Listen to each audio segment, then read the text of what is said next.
Hi, I'm Jill, and I'm reading an extract from my short story in progress, The Duchess of Argent Hill. Renee thought of her life now, their simple townhouse where she, Glenn, and Joshua lived, and Glenn's parents' bungalow at the Western Moors, where his parents still lived, and Bouge House in Argent Hill, from where Renee hailed. She remembered overhearing Glenn's mother exclaim with a lilt of opportunism in her voice, "You got the Bouge House Duchess pregnant?" The Bouge House moniker felt like a criticism of Renee's father's work. Like living there was something to be ashamed of.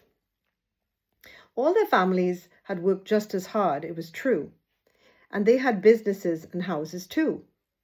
Did they need more than that? But Renee's father had ideas they admired, even though they didn't particularly seem to like him, except to dine on his butcher-bought steaks and drain his bar stocks. Renee's mom came up with her own saying, "When money run in, friends come in." Her husband said she was a bitter orange. It was he they came to see, not she. But Renee now believed her mother was right. Maybe no one truly liked any of them. Renee was tired of looking for Glenn in the fete. She went to the bar and ordered the coconut water for herself. Couldn't make the headache worse. While the barmaid was filling the order, something like hair flicked Renee sharp in the face. The whip was close and deliberate. The offender's hair was teak blonde, singed with black dye at the ends. She couldn't mistake Micheline's smoker's rasp, even though she had turned her head away. "Miss Susie, mix a vodka cran for your girl." This wasn't the first time Micheline had been rude to Renee over the years. The woman had silent daggers for her, but wouldn't say why.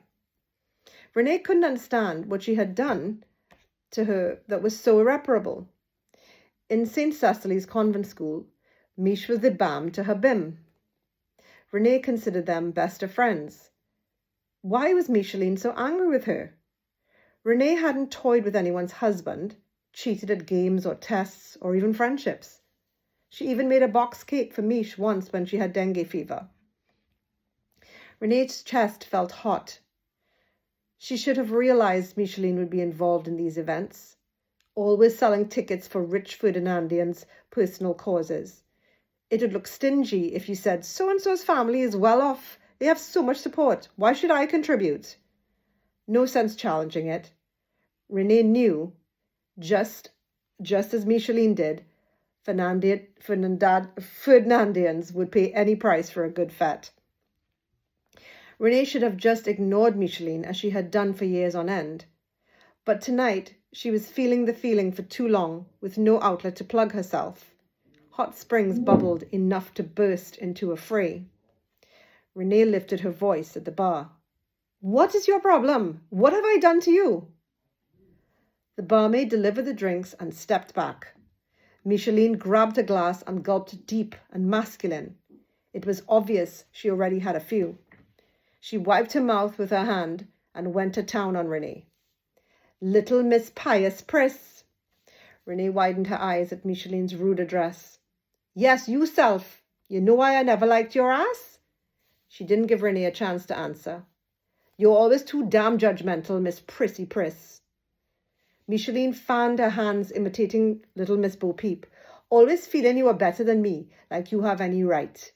Just because I was smoking with the Christopher boys and you were with your holiday man tie up in your Bouge House mansion, beating books for O-levels. And for what? To impress who? I hear your father was horning your mother all over town for years and mash up the business over it. My parents might have been raging alcoholics, but at least they stayed together. So who ended up better in the end, eh?" There were no answers good enough. "Miche, I was square with you. I told you I didn't like being around weed smoking. It's not good for the brain." That incited worse anger in Micheline, drunker on her own rage than the vodka. "Who say so? All them O-levels make you feel you so great and special because you're bright in tests? My parents ran the plant nursery years now. Now they dead, is going strong because of me. I'm glad for you, Micheline. You did well for yourself. Miss Highfalutin Priss glad for me? Please. I didn't gallery and show off my 2 levels like it would make one hell of a difference. How could you talk to me like that, Micheline? All those years we used to walk home from Cecily's and you stayed in my house, lay down in my bed, ate my mother's food.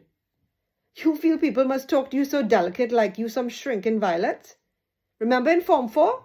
You dropped my ass to study your books to be with your newspaper boy. You had no time for me, but it's okay. I was just using you all that time because of your bouge house. Renee had never been blasted out like that. Not even by Glenn. She'd never even seen her father talk to her mother like that. She was glad the music was loud enough that not many people might hear. It didn't make sense of defending herself. It was as if Micheline believed Renee was a bad spirit that appeared after years of Micheline finally finding peace. And Renee didn't want to be thought of as a disturber to anyone's peace.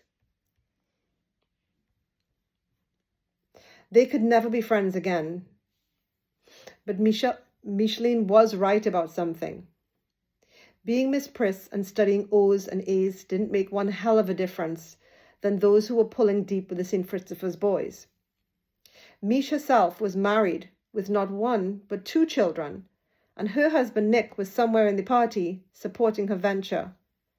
Renee's husband was somewhere around on his own beat. Where in heaven's name was he? All that education and independence, and she couldn't find herself a man who could stand her. Renee remembered the last time she and Miche were friends. Party season came the same time as rainy season. During a loud fete and a few too many rums, Renee confessed to Miche she thought she was in love with Giles. Although she hadn't seen or heard from him since his A-level results fiasco. Should she track him down in England? Call a detective service? She wanted advice from her only friend, Miche. Miche laughed impatiently. What can a duncy English boy do for the Duchess of Argent Hill? Pull together, girl. Back then, things had already got bad with Renee's folks. The cheating had started. Whatever local nobility her family name had earned, she would be forced to leave behind. Miche had no time for drippy romances. Convent was over. School was done. Forever. In the last term of Form 5, Miche started pulling weed with the St. Christopher's boys, some from Giles's year, a habit that Renee avoided like a virus, along with the conscious dub music Miche now listened to. Miche got 2 2s, good enough in her book. She wanted to have time in between before her parents put her out to work. Finding Glenn in the fete proved impossible. She wanted to tell him about the incident with Micheline. Then she saw her again. This time, she was charging towards her for another tongue lashing. Miss Einstein, I don't know how you'd even spot newspaper boy in fete. Like you really know how to call dead spirits to life. Micheline thumbed behind her back towards Giles, who was walking briskly and directly to Renee, all the while saying her name. The hot spring erupted and flushed her insides. She felt the waters leaking outside of her now, unable to be contained. Thank you.